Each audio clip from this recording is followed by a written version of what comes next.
Assalamualaikum teman-teman, pada video ini saya akan menjelaskan cara menghitung data statistika parametrik atau uji ANOVA. Uji ANOVA ini terbagi menjadi uji ANOVA satu arah dan dua arah. Pertama, kita coba mengolah atau menghitung data uji ANOVA satu arah atau one way ANOVA. Di sini terdapat contoh kasus dari uji ANOVA satu arah. Mahasiswa FKIRC Angkatan 2018 ingin melakukan pengujian efek dari 3 macam merek obat penurun tekanan darah terhadap 3 kelompok pasien. Sebuah penelitian dilakukan dengan mengambil sampel pasien yang dikelompokkan menjadi 3 sesuai dengan merek obat yang diminum, yaitu pasien peminum obat merek X menjadi kelompok pasien 1. Dan obat merek Y menjadi kelompok pasien 2. Kemudian obat merek Z menjadi kelompok pasien ketiga. Sebuah penelitian dilakukan dengan mengambil sampel pasien yang dikelompokkan menjadi 3 sesuai dengan merek obat yang diminum, yang merupakan 2 variabel yang bersifat bebas satu sama lain. Di sini variabel value-nya untuk kelompok pasien 1 adalah pasien peminum obat merek X, kelompok pasien 2 obat merek Y, dan kelompok pasien 3 pasien peminum obat merek Z. Di sini saya sudah membuka SPSS. Hal pertama yang kita lakukan adalah kita buka filenya dulu.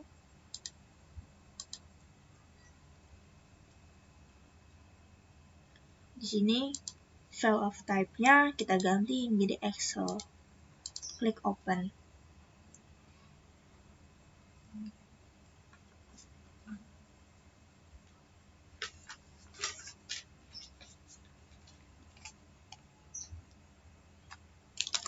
Kemudian kita klik OK dan kita tunggu datanya sampai muncul.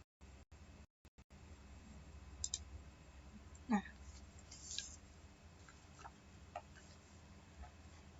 di sini kelompok pasien dari 1 sampai 7 yaitu X, dan Y dari 8 sampai 14, kemudian 15 sampai 21 Z. Kita beralih ke variabel view untuk mengubah kelompok ini menjadi numerik. Dan value-nya kita buat pengkategorian tadi, 1 untuk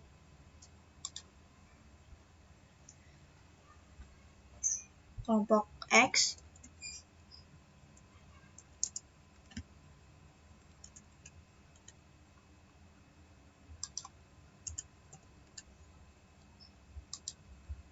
dan 2 kelompok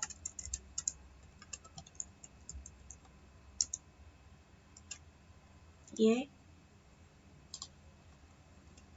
kemudian 3 yaitu kelompok Z.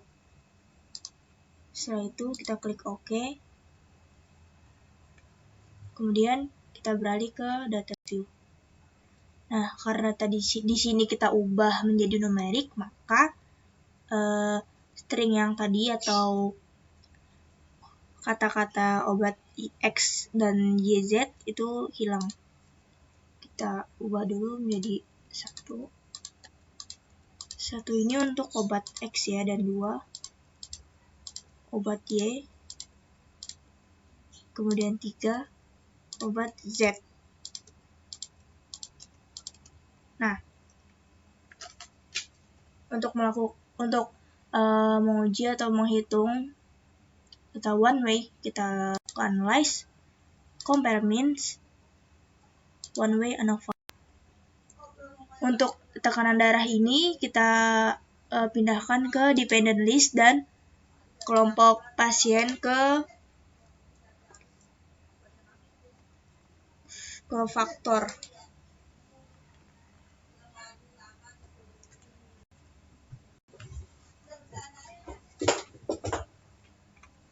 Setelah itu, kita beralih ke, kita klik post hoc di sini. Kita centang 2K dan Bonferroni. Continue, kemudian ke option, kita centang descriptive dan homogeneity of variance test. Continue, setelah itu kita klik OK. Kita tunggu datanya sampai data tersebut sudah terhitung atau terolah. Nah, di sini kita lihat bahwa jumlah dari kelompok X yang tadi yaitu 7, masing-masing 7 dengan total 21. Kemudian rata-rata dari kelompok X dan Y itu sama, sebesar 125. Dan berbeda halnya dengan kelompok Z, yaitu 152,14. Kemudian, di test of homogeneity variance, di sini, based on mean-nya, yaitu sebesar 0,708. Dan untuk di kolom ANOVA ini kita lihat bahwa sig itu 0,001 yang artinya itu 0,01 itu kecil daripada 0,05. Artinya di bawah 0,05, maka H1 yaitu varians berbeda.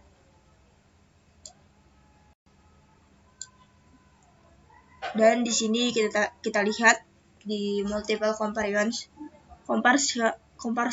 maksudnya.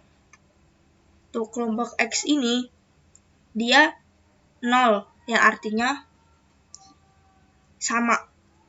Di sini ada tanda bintang, the mean difference is significant at the 0,05 level. Artinya data ini tuh signifikan dari kelompok X, kelompok Y 0. Dan ini dari kelompok X dan kelompok Z terdapat tanda bintang, ya artinya itu tuh data tersebut tuh berbeda. Yang tadi di atas nih ya.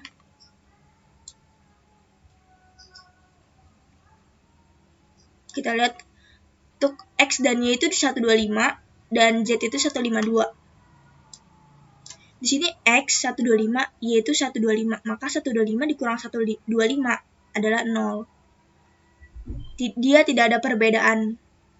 Tetapi beda halnya dengan X ke Z. X-nya itu 125 dan Z-nya itu 152. Maka ada perbedaan. Dari 125 dikurangi 152 sama dengan minus 27.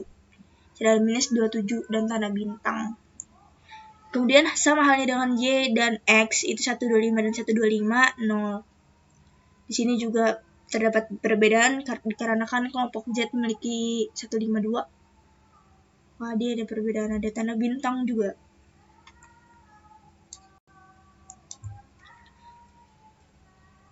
Nah, kemudian di homogeneous subsetnya, untuk kelompok X ini jumlahnya 7, ini sama di kolom 1, 125 dan 125.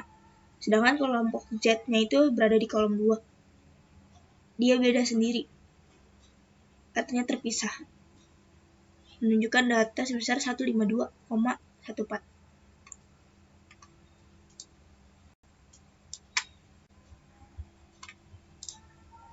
Selanjutnya, kita beralih ke uji ANOVA 2 arah.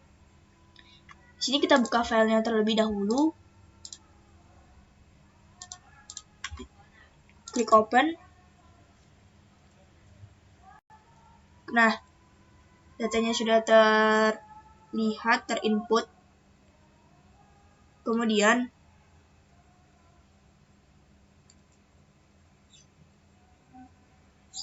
kita beralih ke analyze. Di sini kita pilih general linear model ke univariate. Untuk gender dan pendidikan kita pindahkan ke fixed factor. Kemudian ujian kita pindahkan ke dependent variable. Setelah itu kita beralih ke plots, dan untuk gender pindahkan ke horizontal. Pendidikan kita pindahkan ke separate lines. Kita klik add dan continue. Kita beralih ke post-hoc. Di post-hoc ini pendidikan kita pindahkan ke post-hoc test dan kita centang equivariance assumption-nya di 2K dan kita klik continue. Kemudian kita beralih ke option. Nah, di option ini kita centang descriptive statistik. Kemudian yang kedua homogenitas test. Setelah itu kita klik continue dan kita klik OK. Kita tunggu datanya sampai muncul. Nah, data dua arah ini sudah muncul. Di sini kita bisa melihat gender 1 laki-laki sebanyak 18 dan perempuan sebanyak 22. Untuk pendidikan SMP ada 8, SMA ada 20, S1 ada 12. Deskriptif statistiknya untuk laki-laki kita bisa lihat bahwa untuk di gender laki-laki di pendidikan SMP dia mempunyai rata-rata sebesar 32,43. Kemudian pendidikan SMA dia meningkat nilainya menjadi 46,60. Dan di S1 dia meningkat lagi menjadi 77,83. Sedangkan di perempuan di pendidikan SMP dia memiliki nilai sebesar 68. Kemudian di SMA-nya dia menurun menjadi 65,13 dan S1-nya dia naik menjadi 69,67.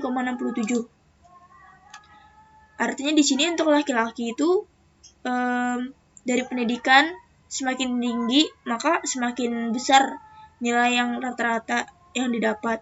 Sedangkan perempuan sepertinya di sini kita lihat dari pendidikan SMP, SMA dan S1 tidak ada kenaikan yang signifikan. Kemudian di based on mean-nya kita bisa lihat di sini 0,518 dan 54.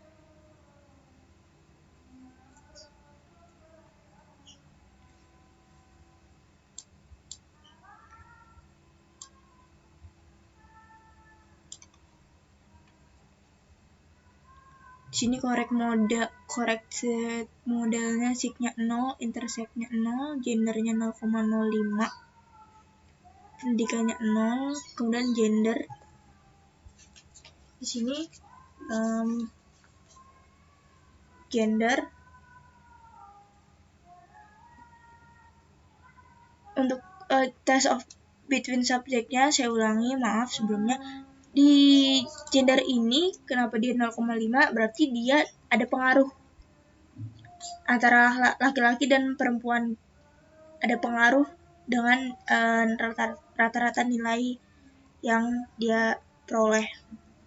Nih, laki-laki ada kenaikan yang signifikan, perempuan sepertinya stabil. Kemudian di intercept ini 0,00 yang artinya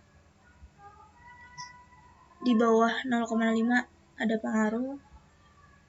Dan pendidikan ini sepertinya tidak ada pengaruh karena signifikannya 0,00 artinya tidak di atas di bawah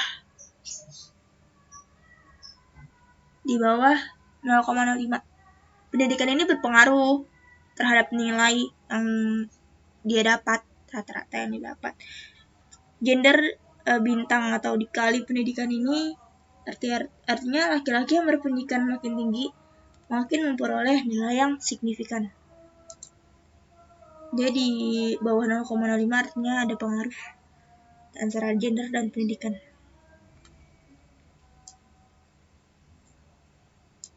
Sini untuk ujian pendidikan SMP dengan jumlah 8. Kolom subsetnya ini kolom 1 36,88 dan SMA kolom 2 60,50 dan kolom 3 S1-nya 73,75. Ini ada profil plots atau dari pendidikan SMP, SMA, S1. SMP untuk garis biru, SMA untuk merah, S1 untuk hijau.